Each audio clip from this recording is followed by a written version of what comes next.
Hello everyone, welcome to our channel. This is Srishti Agarwal. तो मैं आप सभी कक्षा 8 के स्टूडेंट्स के लिए लेकर आई थी प्रखर हिंदी कार्यपुस्तिका के सॉल्यूशन, जिसमें हमने काफ़ी सारे सॉल्यूशन देख लिए हैं।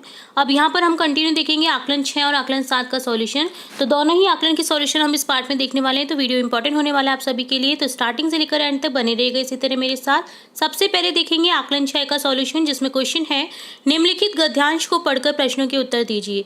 तो यहाँ पर एक गद्यांश दे रखा है जिसे अच्छे से आपको रीड करना है, जिससे रिलेटेड कुछ क्वेश्चन पूछे जाएंगे जिनके आपको आंसर करना है। तो यहाँ पर गद्यांश है, आज लाखों वर्षों से असंख्य मनुष्यों को कर्म और सिफारिश के आधार पर स्वर्ग और नर्क में स्थान अलॉट करते आ रहे थे, पर ऐसा कभी नहीं हुआ था। सामने चित्रगुप्त बैठे थे, बार बार चश्मा पीछे अंगुली में थूक लगा, पन्ने पलट रजिस्टर देख रहे थे। गलती पकड़ में ही नहीं आ रही थी। आखिर खींच कर रजिस्टर इतने जोर से बंद किया कि एक मक्खी चपेट में आ गई। उसे निकालते हुए बोले, महाराज कुछ समझ में ही नहीं आता। 5 दिन पहले भोला राम के जीव ने देह त्यागी, पर अभी तक यहाँ नहीं आया। तो यहाँ पर क्वेश्चन फर्स्ट है, मनुष्य को स्वर्ग और नर्क में स्थान मिलता है, किसके कारण मिलता है? कर्म और सिफारिश के कारण। दिए गए शब्दों को अलग अलग भाषा में लिखिए। खींचना को घर की भाषा मातृभाषा में बोलेंगे झल्लाना, मक्खी को बोलेंगे मक्खी या फिर हाउस फ्लाई अंग्रेजी में। देह को बोलेंगे शरीर, अंग्रेजी में बोलेंगे बॉडी। सामने घर की लैंग्वेज में सामने ही बोलेंगे और अंग्रेजी में बोलेंगे फ्रंट। दिए गए वाक्यों को सही क्रम में लिखिए। तो यहाँ पर आपको वाक्यों को सही क्रम में लिखना है, जो कि हो जाएगा जैसे अभी तक यहाँ नहीं आया पूर्णविराम, मुझे कुछ समझ नहीं आता पूर्णविराम, बाड़ी में बकरी आ गई पूर्णविराम, सामने दादी जी बैठे थे पूर्णविराम। गद्यांश में आए निम्न शब्दों का अर्थ लिखिए। त्यागना का हो जाता है छोड़ना, खींचकर होता है झल्लाकर, असंख्य का होता है अगणित, सिफारिश का होता है खुशामद।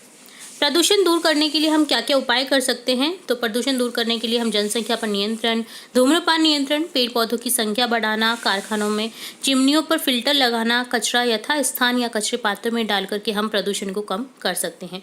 निम्नलिखित के विलोम शब्द लिखिए। आपको विलोम शब्द बताने हैं। स्वर्ग का हो जाएगा नरक, मृत्यु का हो जाएगा जीवन, आखिरी का हो जाएगा पहला, देरी से हो जाएगा जल्दी, बंद का हो जाएगा बंद करना खोलना, दिन का हो जाएगा रात।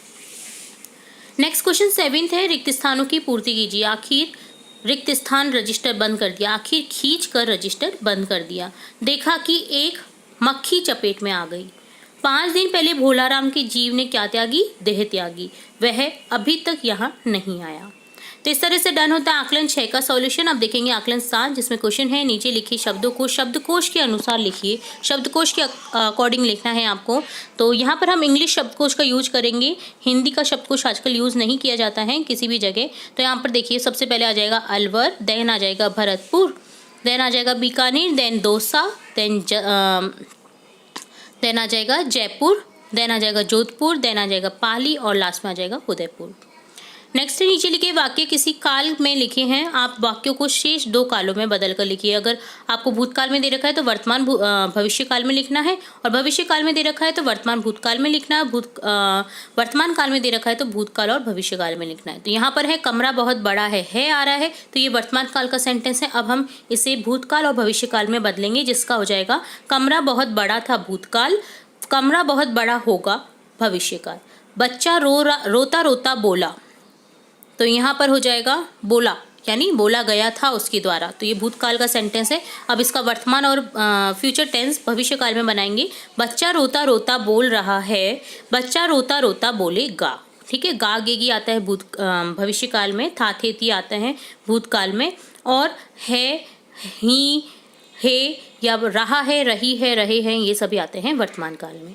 अगला क्वेश्चन है निम्नलिखित संवाद को आगे बढ़ाइए। संवाद को आपको आगे बढ़ाना है। सूरज बोल रहा है मैं सूरज हूँ, मेरे निकलने से ही दिन होता है। चांद बोल रहा है मेरा नाम चांद है, मैं तो भाई रात को निकलता हूँ। सूरज बोल रहा है मेरी रोशनी बहुत तेज है जिसमें सब कुछ दिखाई देता है। चांद मेरी रोशनी कम है परंतु शीतलता प्रदान करती है। सूरज बोलता है मेरा आकार एक जैसा रहता है, चांद बोलता है मेरा आकार घटता बढ़ता है।